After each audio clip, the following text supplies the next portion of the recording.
Bonjour à tous, j'espère que vous allez excellemment bien. Aujourd'hui, on se retrouve pour parler Tour d'Italie, pour faire la présentation de l'étape numéro 9 de ce Tour d'Italie. L'heure du deuxième contre-la-montre a sonné. On va voir un petit peu le parcours et puis on parlera de l'histoire du Tour d'Italie et des favoris. N'hésitez pas à vous abonner à la chaîne, à rajouter un commentaire, à mettre un pouce bleu, à partager la vidéo sur les réseaux sociaux, notamment auprès de vos proches, si vous pensez que ça peut les intéresser. Dans les commentaires, n'hésitez pas à me donner vos favoris pour cette étape. Quand vous vous abonnez à la chaîne, vous pouvez rajouter la petite cloche, comme ça vous êtes au courant des dernières vidéos qui sortent sur la chaîne, notamment des vidéos cyclisme, moto également. Vous pouvez aller voir TikTok également, le débrief rapide de l'étape, il y aura également un petit peu de contenu moto. Vous pouvez aller voir EPS 2.0, ça c'est sur les plateformes de podcast, Spotify, Deezer, Amazon, Google Podcast. Si vous avez les moyens, seulement si vous avez les moyens, vous pouvez faire un super thanks, ça permet de soutenir la chaîne et je remercie les gens qui le font. Et puis, vous pouvez également mettre toutes les notifications, la petite cloche, toutes les notifications pour accéder au plus rapidement possible aux vidéos et aux sondages également que je fais régulièrement. Un contre-la-montre pour spécialistes sur un parcours tout plat. Le dénivelé positif est seulement de 80 mètres. C'est l'étape la moins pentue de ce Giro 2023, même si je rappelle encore une fois que c'est un contre-la-montre et que ce n'est pas une étape en ligne, mais des trois contre-la-montre, c'est le contre-la-montre le moins pentu, c'est-à-dire que même le contre-la-montre du côté d'Ortona était plus pentu, bien entendu, le motet Luzzano, l'avant-dernier jour. Le contre-la-montre du samedi sera beaucoup plus pentu que cette étape. Pas grand chose d'autre à dire, c'est pas très technique, c'est pas très difficile, c'est juste que c'est tout plat et que c'est plutôt un contre-la-montre qui va convenir aux spécialistes et forcément quand vous allez perdre du temps, ça va être compliqué, mais sur 35 km on peut perdre beaucoup de temps, c'est un temps d'effort qui va être aux alentours de 38-39 minutes, peut-être plutôt 39 même du côté des meilleurs, donc il y a des coureurs ce soir qui vont perdre 3 minutes 30 facilement sur un contre-la-montre comme ça. Donc ça change la course pour la deuxième semaine parce qu'il y a des coureurs qui peuvent se retrouver à 4 minutes 30 ce soir, 5 minutes. Forcément, c'est plus la même course pour ces coureurs-là quand vous avez des écarts comme ça. Le parcours de ce contre-la-montre, eh bien on commence à Savignano sous le Rubicone pour aller à Cesena, le Techno Gym Village. Vous voyez donc 35 km absolument tout plat. 3 points intermédiaires à Fozza au kilomètre 13, au kilomètre 21 Ruffo et au kilomètre 28.5 du côté de Cesena, l'entrée, on va dire quasiment à l'entrée de Cesena. Et c'est un contre-la-montre qui est sponsorisé par Tudor, pour ceux qui ne sauraient pas. Avant, il y avait c'était les 20 italiens qui sponsorisaient l'un des contre-la-montre. Cette année, c'est Tudor, donc les montres qui sponsorisent le contre-la-montre. Je crois que c'était déjà le cas l'année dernière, je crois me souvenir. Bon, c'est pas un parcours hyper passionnant. On peut regarder sur la carte s'il y a beaucoup de virages. Vous voyez, c'est pas extrêmement technique non plus. Il y a 2-3 endroits qui vont être un peu plus techniques. On est sur des routes qui sont assez rectilignes. Sur ce parcours, on peut regarder le final. Voilà les 3 derniers kilomètres. Le dernier virage est à 1 km 900 de l'arrivée. Et puis ensuite, une dernière ligne droite assez longue. Qu'est-ce qu'on me donnait comme information? Non, j'avais pas. Oui, il n'y avait pas d'information sur la dernière ligne droite, au moment où j'ai écrit la vidéo. Donc voilà, mais je trouve il y a une belle longueur, donc c'est vraiment pas technique au niveau de ce parcours, donc qui devrait permettre aux rouleurs, aux très bons coureurs, de faire un très bon contre-la-montre. On passe tout de suite à l'histoire du Giro 2000, de cette étape, pardon. Du côté du Giro, de l'histoire du Giro, on va revenir sur le Giro 2004 avec l'étape numéro 11 qui arrivait déjà du côté de Cesena. Alors c'était une étape qui était très particulière car pour ceux qui ne sauraient pas, Cesena est la ville de naissance, c'est la ville importante de Marco Pantani. Et en 2004, le coureur italien venait de mourir dans sa chambre dentelle en février. Donc l'ambiance était très pesante au départ de cette étape. avec une Italie qui à ce moment-là cherchait son nouveau Pantani. C'était un peu l'idée. Au programme de la journée, 228 km avec une première partie de l'étape qui est toute plate. Mais les 80 derniers kilomètres sont beaucoup plus vallonnés. Les coureurs devront grimper la montée de San Marino, puis le Sogliano al Rubicone et enfin la montée terrible de Sorivoli. Cette étape se déroule le long de la mer, mais c'est quand même bien plus difficile en termes de dénivelé qu'un mini Milan-San Remo. Vous savez, j'aime bien dire, ça ressemble à un mini Milan-San Remo. Là, c'est quand même un peu plus costaud. Le maillot rose à ce moment-là est le jeune coureur de la Saeco, Damiano Cunego. Il a seulement 10 secondes d'avance sur Gilberto Simeoni, son leader dans l'équipe. Ça va même être une guerre un peu fratricide, une guerre d'équipiers pendant ce Tour d'Italie entre l'ancien Simeoni et le nouveau Cunego, même si à ce moment-là, Simeoni n'avait pas un âge canonique non plus. Mais ça va être la fin de Simeoni et le début de Cunego, même si Cunego, à part sa victoire sur le Giro, sur les grands tours, ça ne sera pas exceptionnel. Le début de journée est très animé à cause du vent de dos qui est très fort et en 2 heures, les coureurs vont parcourir 100 km. La bonne échappée débute au kilomètre 66 sous la pulsion de Dean Pogornik de la Tenax. Il est suivi par 19 autres coureurs. On retrouve à l'avant Baumberger et Pospeyev d'Aqua et Sapone, Wegmann et Strauss de la Gerolsteiner, Marlon Perez de Columbia Celle Italia, Lele Colombo de la Domina Vacanze, Vanotti de Denardi, Verstreppen de Colnago Lambu Credit, Moraglia de Formaggi, Pinzolo Fiave, Getz de la Lottodomo, Tozzato de Fassa Bortolo, Fertonani de la Fonax, Zvorada de la Lampre, Bertogliati de la Saunier Duval et Loda de la Tenax. Alors, je vais vous donner une petite information, mais il faut savoir que c'est une assez ancienne étape sur le Giro, et qu'à partir de 2004, normalement, les étapes sont un peu mieux retranscrites sur les sites internet, mais il s'avère que celle-là, il y a un moment où je ne sais pas trop ce qui s'est passé dans l'étape, parce que j'ai pas de résumé vidéo, j'ai que des résumés écrits, et que c'est assez flou sur les résumés écrits, sur ce qui s'est passé dans cette étape. Notamment, vous allez voir qu'il y a un passage avec Emanuele Sala où on ne sait pas trop comment il arrive dans le groupe de devant. Bon, je reviens à mes moutons.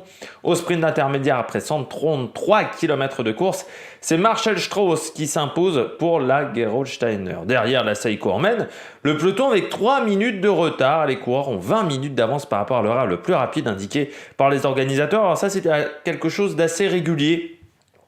Jusqu'il y a quelques années, que les coureurs parfois assez régulièrement sur les grands tours avaient parfois énormément d'avance sur les horaires indiqués, parce que les horaires indiqués à l'époque étaient assez faibles en termes de vitesse, et ce qui fait que parfois, moi j'ai vu des étapes du Tour de France arriver à 15h40, à 15h30, 15h40, parce qu'à l'époque c'était parfois, c'était plutôt 16h30, 16h15, 16h20 l'arrivée du Tour de France. Quand j'étais jeune, c'est ensuite qu'on a décalé les arrivées.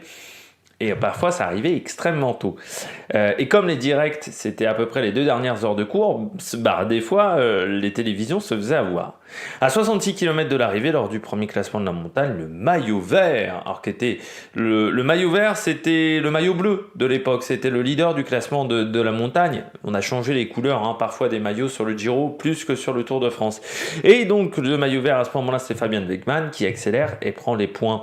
L'échappée est cassée en 2. C'est à partir de ce moment-là que on ne sait pas trop ce qui s'est passé. Il y a un petit ventre mou au niveau des explications.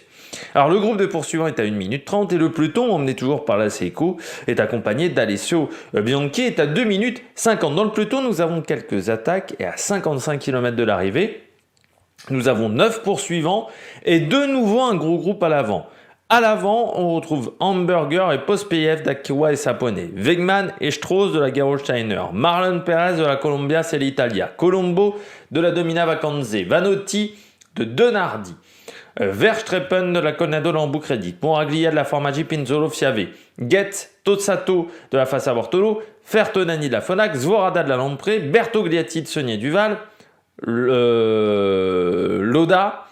Maison et Zampieri, et c'est là, donc on ne sait pas trop à quel moment il arrive, c'est là, Lancaster de la Panaria également, Milosevic, Villa, Lobato, ça j'ai déjà dit, et Bertagnoli. à pas confondre avec Bertogliati. Il y avait Bertogliati à Saint-Denis Duval et Bertoniali de la Saeco. Ces coureurs-là, notamment les Lobato, les Milojevic, les Lancaster, les Sella, on ne sait pas vraiment à quel moment ils ont attaqué. C'est pas très clair au niveau des explications. À 44 km de l'arrivée, le jeune néo-pro Emanuele Sella décide de partir. Il prend très vite de l'avance. À 40 km de l'arrivée, 4 coureurs sont à sa poursuite, Lobato, Villa, Fertonani et Bertagnoli. Il possède toujours 3 minutes d'avance sur le peloton. Il devient donc maillot rose virtuel pour 45 secondes au niveau du classement général. Au pied de la deuxième difficulté du jour, Sella a désormais 50 secondes d'avance et le jeune Italien est en train de faire un sacré numéro. Le jeune Italien de la Panaria. À 30 km de l'arrivée, il a 1 minute d'avance sur ses poursuivants et 4 minutes sur le peloton. Derrière, c'est le branle-bas combat dans le peloton, on roule fort et les sprinteurs comme Petacchi sont lâchés. Nous sommes à 16 km de l'arrivée dans la dernière montée du jour à Sorivoli. Sella commence à souffrir, il perd du temps sur les poursuivants et le peloton. La Saeco, par contre, dans le peloton, n'a plus d'équipiers. Ils sont obligés de faire attendre Bertagnoli qui était à l'avant de la course. Dans le groupe de poursuivants, la course s'anime notamment avec une attaque de Bradley McGee. Dans le peloton, Moroni accélère et à 10 km de l'arrivée, Christian Moroni rejoint le groupe de poursuite. Juste derrière, c'est la Christian Moroni qui est assez connu pour s'être fait choper pour dopage au moment où il était du côté de la Cofidis. Ce groupe de poursuite est également composé de Hamburger, Zampieri, Perez, Mazon, Villa et Lobato. Ils reviennent fort sur Sella. L'écart passe sous les 45 secondes, mais la foule est déchaînée et encourage Emanuele Sella. En plus, c'est assez particulier parce que c'est vrai qu'Emanuele Sella, il avait un peu le physique de Pantani. C'était un tout petit coureur italien et ça faisait un peu le physique de Pantani. Derrière, pour la Saeco, on contrôle, mais le maillot rose n'est plus en danger et c'est presque un soulagement. Autant l'étape a quand même été compliquée. Sella résiste, il s'impose pour la première fois de sa carrière sur le Tour d'Italie. Derrière, Moreni bat Zampieri pour la deuxième place. Pas de changement au niveau du général, Cunego est toujours maillot rose, mais Sella fait désormais partie du top 10. Alors c'est aussi intéressant à noter, c'est que le Giro 2004, c'est aussi le Giro presque de la fin d'une ère. C'est-à-dire que 2004, c'est la dernière année avant le Pro Tour. C'est la dernière année où les organisateurs avaient vraiment le choix total du nombre d'équipes qu'ils pouvaient mettre sur leur course. Des maillots qu'ils pouvaient mettre sur la course également. L'UCI ne gérait rien sur les courses, c'était vraiment les organisateurs qui avaient presque tous les droits. À partir du moment où l'année d'après on arrive au Pro Tour, eh bien on devra sélectionner forcément certaines équipes et ça sera différent. Ce qui fait que par exemple, là vous avez vu dans les échappées, on avait énormément d'équipes italiennes, pas forcément toujours d'un grand niveau, mais sur le Giro, pendant très longtemps, les équipes françaises notamment ne participaient pas au Giro. C'était un peu des accords où c'est surtout qu'ils n'étaient pas invités du côté des équipes françaises parce que il y avait eu notamment des soucis avec Bernard Hinault et Laurent Fignon sur le Giro et même avec d'autres coureurs sur le Giro. Je ne sais pas si c'est pas Anquetil aussi qui avait perdu un Giro de manière pas très nette face aux Italiens et ce qui fait que les équipes françaises n'allaient que très peu sur le Tour d'Italie et c'était vraiment une domination des équipes italiennes. Ça sera plus le cas à partir du Pro Tour où ça sera différent et puis c'est un Giro 2004 qui a remporté par Cunego et avec une génération qui n'aura pas forcément des grands résultats du côté des Italiens. La génération des Sella, des Cunego fera des résultats sur le Tour d'Italie mais surtout sur des classements annexes, rarement sur le classement général. On passe au cycliste du jour. Bien entendu, aujourd'hui, le cycliste du jour, c'est Marco Pantani, parce que Cesena, c'est la ville du pirate. Alors, bien entendu, Marco Pantani, c'est tout la particularité de Marco Pantani. C'est à la fois un coureur qui a soulevé les foules, qui est resté dans les mémoires, mais en même temps un coureur qui était dopé, Marco Pantani, notamment impliqué dans l'affaire Puerto ou dans l'affaire du Blitz de Sanremo du Giro 2001, le Blitz de Sanremo. Mais c'est un coureur qui a marqué une génération en Italie.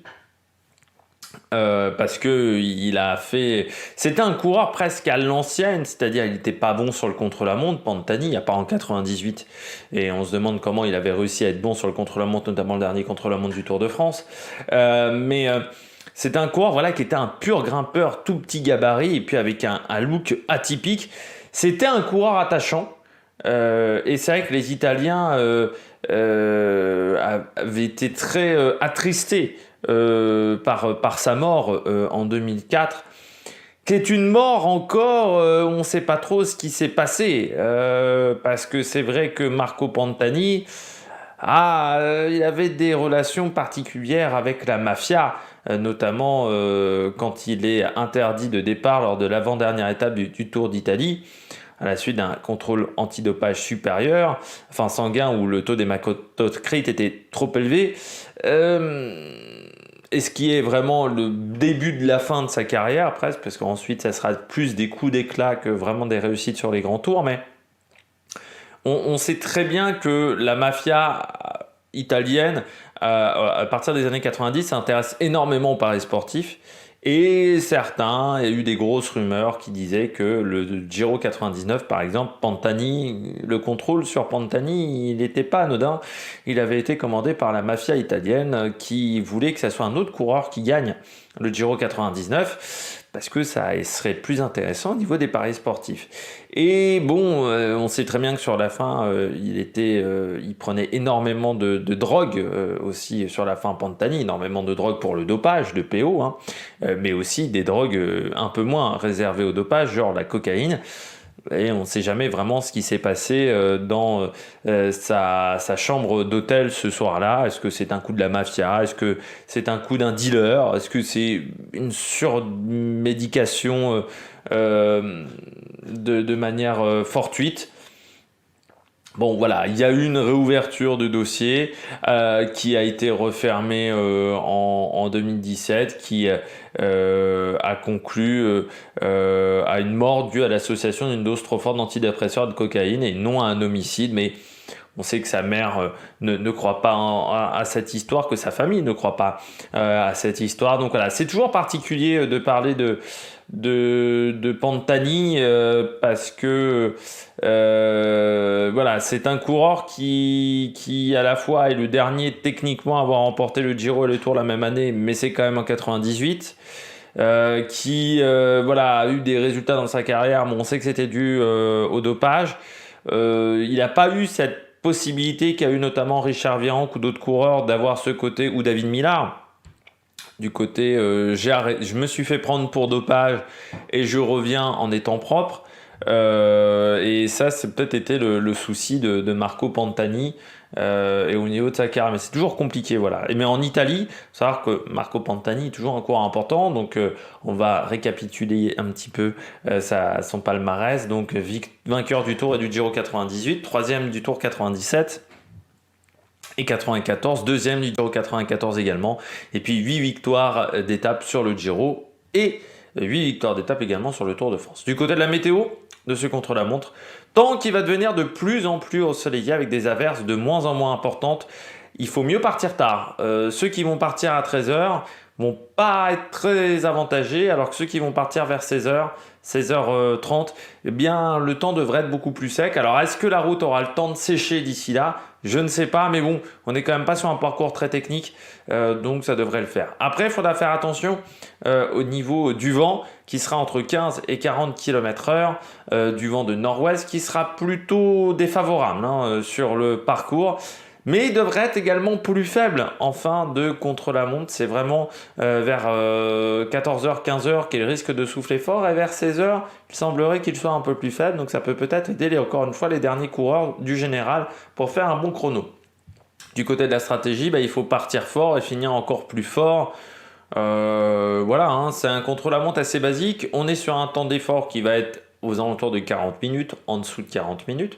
Donc il faut partir fort, finir fort, en garder parce que c'est un contre-la-montre quand même d'un certain temps, donc faut pas trop en mettre. C'est vrai qu'on est plutôt maintenant habitué à avoir des contre-la-montre un peu plus courts, plutôt des contre-la-montre aux alentours de 30 minutes. Là, on est aux alentours de 40 minutes, donc certains coureurs n'auront peut-être pas les bons repères. Il faut pas partir trop vite sur un contre-la-montre comme ça. Du côté de mes favoris, j'ai mis Remco Evenepoel. On a vu le premier contre-la-montre. Là, ça reste un contre-la-montre qui peut lui plaire. En plus, il n'y a plus Ghana. Donc forcément, c'est plus favorable pour lui. Almeida, qui reste très bon sur les contre-la-montre, qui reste très bon sur les efforts longs. Almeida, j'ai envie de dire, plus c'est long, plus il aime, plus c'est régulier, plus il aime aussi. Donc il peut être performant. Et puis j'ai mis Stephen Kung, même si encore une fois, hein, Stephen Kung partira avant Evenepoel et Almeida et les conditions devraient être moins favorables pour lui. Et puis en grosse cote, pourquoi pas Geraint Thomas aujourd'hui, même s'il a perdu pas mal de temps sur le premier contre-la-montre, il était derrière Geoghegan, il était à 55 secondes à peu près. Geraint Thomas, il n'est pas tombé, alors il a eu des problèmes avec sa chaîne sur certaines étapes, mais il n'est pas tombé, Geraint Thomas, et ça reste un coureur qui sur les longs contre-la-montre peut être intéressant. Du côté du programme télé, alors le premier départ, ça sera 13h10. Dernier départ à 16h30. Je pense que les rois de la pédale, j'ai pas vérifié, mais ça doit être entre 12h30 ou 12h45 pour l'heure de diffusion sur Eurosport 1. L'arrivée 17h09. Il faut compter une victoire à 38, entre 38 et 39 minutes. Peut-être un petit peu au-dessus de 39 minutes à cause du vent. Mais je dirais une victoire entre 38 et 39 minutes aujourd'hui sur ce contre-la-montre. Eh bien, je pense que vous savez tout. N'hésitez pas à vous abonner à la chaîne, à réagir dans les commentaires, à mettre un pouce bleu, à partager la vidéo sur les réseaux sociaux, notamment auprès de vos proches, si vous pensez que ça peut les intéresser. Et puis nous, on se retrouve donc ce soir à 21h pour faire le débrief de cette étape, 17h pour faire le débrief, enfin 17h écart pour faire le débrief rapide sur TikTok. Et puis demain, journée de repos, donc pas de présentation d'étape. Il faudra attendre mardi pour avoir une nouvelle présentation d'étape à 7h. Allez, ciao ciao sur l'Amérique Production.